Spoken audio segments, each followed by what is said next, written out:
Sam for Sam's detailing, and today I'm going to talk to you about snow foam and why thick snow foams are completely pointless and just not what you should be looking for nowadays. So, what is a snow foam? Snow foam is a pre-wash. You spray it on the vehicle. It sits on the car for 5-10 minutes. It breaks down the dirt and grime. You rinse it off, and you're left with a cleaner panel. So when you do contact wash, you're less likely to cause any scratches, marring, etc., etc. So the logic is pretty sound, and clearly, like, the most important part of snow foam is that it is actually cleaning the car. If it doesn't clean the car, what's the point in the snow foam? It makes no sense. So really, the most important thing is that it actually cleans, and at the same time doesn't strip away your wax. So when we're developing snow foams, we look at pretty much two things. We make sure that it's, number one, it's cleaning the car, it actually does something, and secondly, it's not going to damage, strip away any waxes, sealants, anything like that. So these are pretty much the two important factors. Maybe cling time, we consider cling time, but it's not as important as those first two factors. And have you noticed that the thickness of the snow foam does not land in the criteria whatsoever? Thickness is not important at this stage. We're only worried about is it actually cleaning the panel. So let's actually have a little history. Let's look at the history of snow foams, because it's actually it pretty much explains why we end up in this situation of people fighting over thick snow foams, thin snow foams, pH neutral snow foams, and alkaline snow foams. When we first started getting snow foams filtering through in like 2005, 2006, when it started picking up pace, basically people were using weakened TFR. So TFR is what you see at the hand car washes.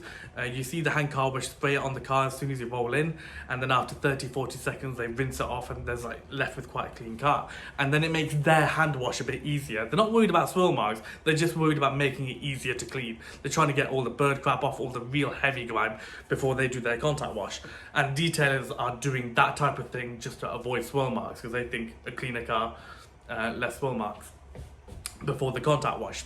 So basically, the very early adopters of snow foam was basically very weak TFR run through the cannon. And obviously TFR is really strong, alkaline, it's a really high alkaline, and when they weakened it up, it was still like a slight alkaline. But the biggest issue was, in those days when we had the sealants and waxes, they weren't very resistant to detergents, okay? They used to strip away really easily because the chemistry wasn't there. It wasn't part of the criteria when you made a sealant or wax was to consider snow foams being used on top of it. So what ended up happening was people were like, oh, alkaline snow foams strip away your last stage product, your wax or your sealant, your LSP. It strips away your LSP. This is totally wrong. We don't want this. So basically all alkaline snow foams got shunned to a side, and we started having a load of pH neutral snow foams coming through. And everyone wanted a pH neutral snow foam. And because it was going through a foam cannon, everybody was like, yeah, we need really, really thick pH neutral snow foam. Because in those days, everyone thought thickness was thickness related to the cling time, which related to how well it broke down the grime. And because in those days, snow foam was such a young thing to come through, there was very little experience in everything about it, compared to waxes, which have been around for 2 centuries or something. Something like snow foam was such a young thing, people were still trying to work out what it is actually you need. So people were like, okay, we obviously need pH neutral snow foam so it doesn't strip the wax. We need it to foam for such a long time so it doesn't break down so it breaks down the grime properly. And people thought that was the link to breaking down grime, having a thing. And the reality in the situation was those pH neutral snow foams relied massively on the fact that you had a decent wax or decent sealant. Because when you had a decent wax or decent sealant in those days, the grime would obviously not stick to the car as much. And when you spray that pH neutral snow foam, yeah, it looks pretty, but in reality it wasn't doing anything. It was your wax that was helping you get rid of the dirt for the pre-wash. And this was the biggest trap everybody fell into with those snow foams. So, forward a few more years, and basically waxes and sealants started becoming much better and more detergent resistant. They were now, when you looked at a last stage product, when people were designing them, the snow foam was part of the criteria, it must resist snow foam, it must be detergent resistant, etc, etc, etc. So people started shifting back towards alkaline snow foam because it actually genuinely cleaned and offered some cleaning power. And more importantly, it didn't really matter which last stage product you had. Some are better than others. With an alkaline snow foam, you're guaranteed a decent removal of the grime. Whereas you still had a load of people who were still stuck in this mentality that pH neutral snow foam is what you want. You don't want to be stripping away the waxes, but it never ever got through that our last stage products are now so much better, they're such better quality, the entire industry, we don't need to be sitting in this area where you have to rely on your wax or sealant doing the job. This is all bollocks over here. A super thick pH neutral snow foam that's not doing anything. What's the point? Now, we had some alkaline snow foams coming through that were doing the job, but the biggest issue was alkaline snow foams were costing more money to make, and they were harder to make also. And these people manufacturing this snow foam were resisting the change towards alkaline snow foams because they thought, why do it? It's much better to stay here and just manufacture this cheap snow foam because it's cheaper, easier, and there's less work for us to do than actually give the correct product to the people and actually give them something that genuinely cleans. So this is how we ended up in a situation where we now have pH neutral snow foams, we have alkaline snow foams, we have super thick snow foams, and in that period we also learnt thick snow foam is complete bollocks. It doesn't actually equate to any part of the cleaning or breakdown. Okay, look at TFR, it's on the car for 30 seconds. Now I know TFR is really strong, but it's on the car for 30 seconds, and how well does it do its job? The issue with really thick snow foam is you have the layer that hits the car, and that's what's doing all the cleaning. All this excess foam is just doing nothing in the background.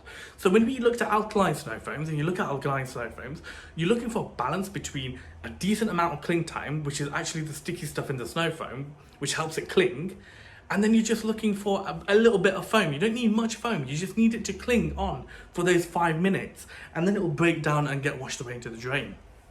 So the most important thing is, cling time is not related to the thickness of the snow foam. In the olden days, we used to think, yeah, really thick snow foam. I'm happy to, because I used to think this as well. I was like, we really need a thick snow foam so it hangs around the longest. It's complete rubbish. We're looking for an active ingredients in alkaline snow foams to break down the dirt and take it away. Now, something to note is, a lot of people thought and still think if you use a slightly alkaline snow foam, it's going to kill your wax. That's true. However, it kills the wax maybe 1% each time. So over a period of like 30 washes, you've killed it like 30%. And those 30 washes are going to be what, 8 months? Personally, in 3 or 4 months, by the time you've even noticed any degradation in the wax, you're kind of going to go reapply your last stage product anyway. And if you're using a sealant, they're so resistant, they're not going to get affected by a slightly alkaline snow foam. Same with ceramic coatings. Technology has moved on. Our chemistry is so much better than it was before, back then. And people don't appreciate this. And it's a massive issue in the detailing industry. People do not move with the times. Unless there's competition and people are like kicking it up a notch, nobody does anything. Everybody just sits around waiting for the next person to do something. I don't know why it's such a dead industry. People, you have to like develop and get better, isn't that? Who doesn't want to get better? So that's what really winds me up. You have all these people making really thick pH neutral snow foams, thinking, yeah, like this is the shit. It's absolute rubbish. Why would you sit there? There's no need to be sat there anymore. This is like 15-year-old thinking. It's such a long time ago we were sat in this sort of era of really thick snow foams that are pH neutral that aren't doing anything. But people still sit there and stay there making that stuff and giving completely the wrong product. Slightly alkaline snow foam, it has to be alkaline. We have to be cleaning the panel. That's the whole point of snow foam. If it's not doing any cleaning, what's the point in it? Secondly, not everybody has the same sealant or the same wax or the same ceramic coating. So obviously we're going to need an alkaline snow foam so it can work for everybody. And for people who have less detergent resistant sealants or waxes, they don't need to worry. It's going to take like 6-7 months for it to break down enough. So really, things have changed. And snow foam, this is why there's so much snow foam, because it's such a young industry. People are still don't know. People go research about snow foam, and you have stuff from 10 years ago, you have stuff from a year ago, you have everyone arguing, everyone with different pressure washers, different cars, different snow foam cannons. Everyone has different results. This is why it's such a total mess. But my biggest recommendation, don't look for thickness. It's not important. You want to be looking, does it clean the car? And is it protecting your wax, or is it not stripping the wax? This is the criteria you should be looking for. That's my rant finished. Sam for Sam Detailing, take care. Don't forget to like and subscribe for more of these weird lessons. I don't even know what to call this anymore, but don't forget to like and subscribe. Until next time, take care.